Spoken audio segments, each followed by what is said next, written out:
Hey everyone, and I wanted to talk about quests, the new Battlegrounds mechanic that is coming out tomorrow. If you're watching this after, it's coming out on August 30th. And I'm really excited about quests. I had a chance to play test them last week, and they were super fun. It's the most fun I've had in Battlegrounds in months. I say that honestly. I know there are some other changes coming to Battlegrounds that I'm not as excited about, but quests are not one of them. Quests were extremely fun, added a very fun dynamic. I don't think they're balanced yet. I think they have potential to get there despite the insane power level they're at.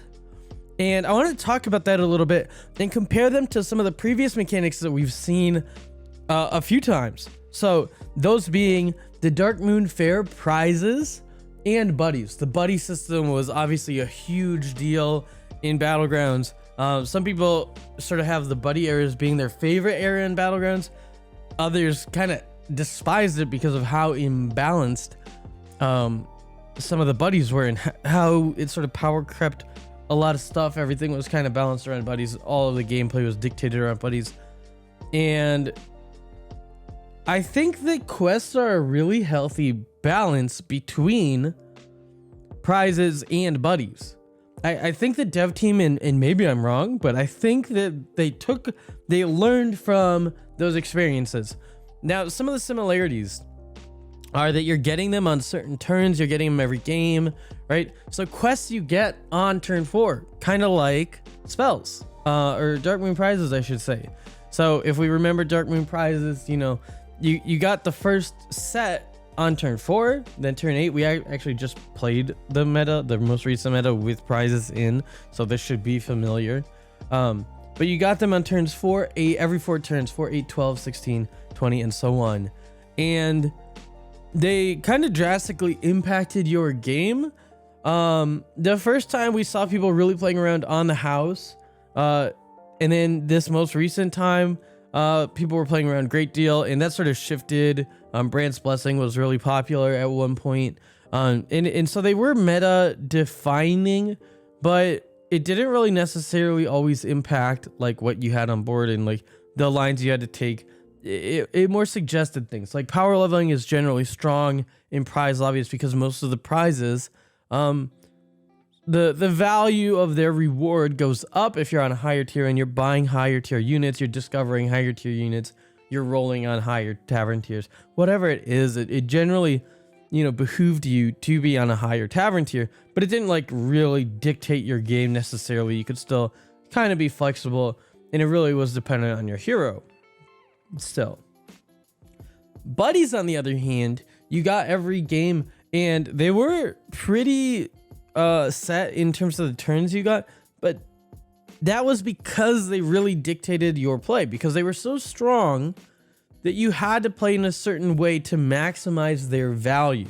And so if you were late to getting your buddy, you were at a severe disadvantage, so you had to play full tempo every turn. And then if you got griefed by someone power leveling or something, that was really difficult to deal with the buddy meter. And the buddy meter was the big problem, and you could balance the buddies to a degree, but you couldn't really balance when you got those buddies because they were only stuck in 3 sort of buckets, and they didn't individualize the buddy meter at all.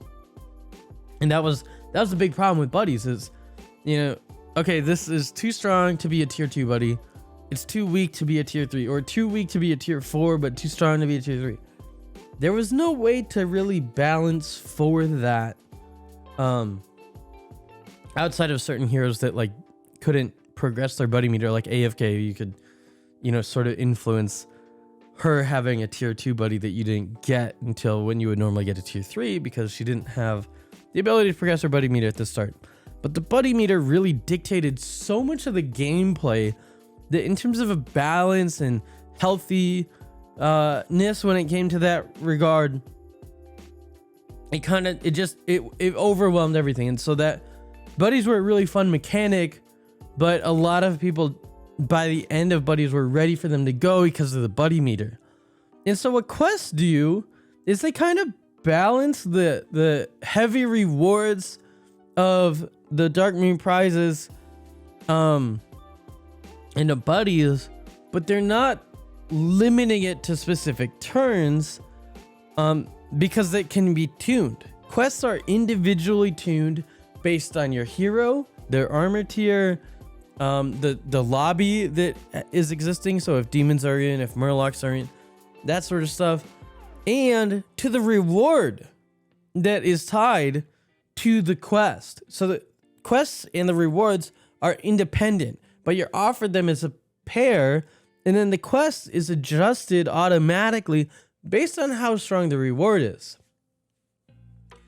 And then your ability to complete that quest also comes into your own decision making and how fast you can think you can complete it based on what's in the lobby, what your current setup is, and just the general difficulty of the quest. And so all that playing together gives you gameplay flexibility based on what you choose, what you go for. And the reward is a heavy payout, so you get to do a lot of fun stuff, kind of like buddies, where it's like, whoa, couldn't do this before, but now you can do some crazy stuff, whether it's goldening random minions, getting goldens for only 2, like a pair creates a triple, insane. They have some fun ones like Wondrous Wonder Ball or Wisdom Ball, and Staff of Origination, which is 105 buff to your board. Like, these are crazy rewards, but the quests are tuned to them, so it's harder to get those really high rewards. And we'll see the meta game develop around that, right? Some of the mid game quests, some of the early game quests might be a little bit stronger just because you're getting them earlier, because the quests are tuned for you to get them earlier. Some of the late game quests, might be more of a first or last proposition, but that doesn't prevent them from being fun. That doesn't prevent them from sometimes matching up with a good quest for you. It makes everything more replayable because there's more interesting mechanics going on, but it is individually tunable via the quest, whether it's by hero, by the mini types in the lobby. Like, that stuff can change, and that's huge. That's what we were lacking, right? With buddies and prizes, prizes, you had set turns that you were getting them. Certain heroes didn't mesh well with prizes because they weren't able to take advantage of them as well. Buddies were difficult to balance because they didn't change the buddy meter at all. The buddy meter wasn't tunable, and so you're stuck trying to fit these buddies and their power levels into 3 buckets. Quests address both of those problems, saying, okay, turn 4, you're gonna have a slight idea of what you're doing, not for sure.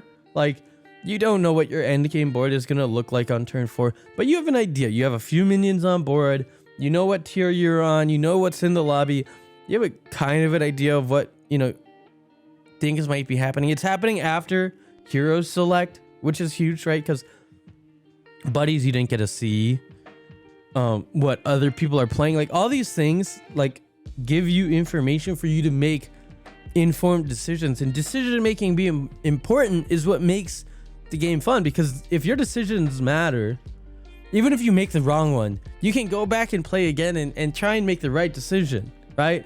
Or you learn and you get better, and like, that is the fun part of the game. So the decision making mattering is huge. It's huge. I'm very excited, and I'll be interested. I think that, off the bat from the playtest, Stolen Gold is broken. The tuning was way too low.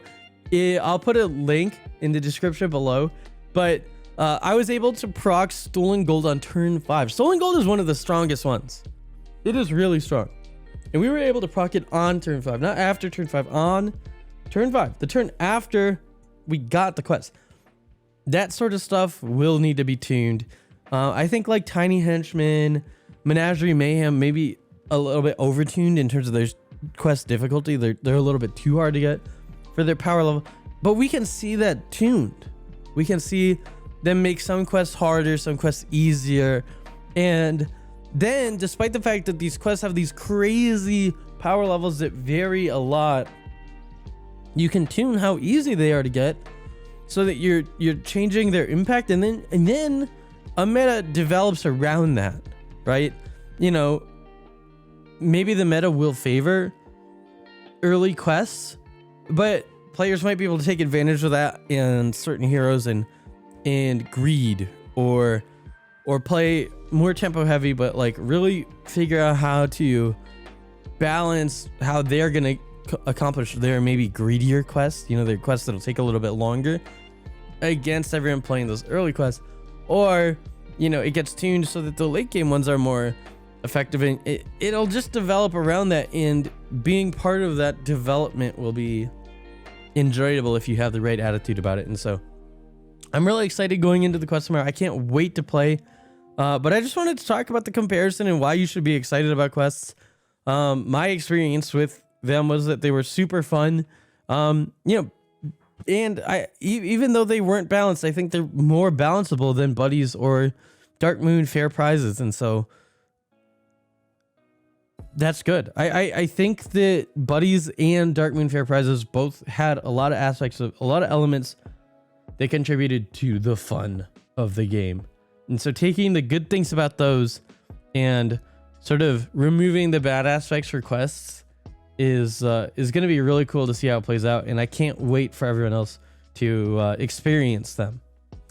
Anyways, thanks for watching. I hope you guys enjoyed this quick little video, and as always, don't forget to like, comment, and subscribe, and peace.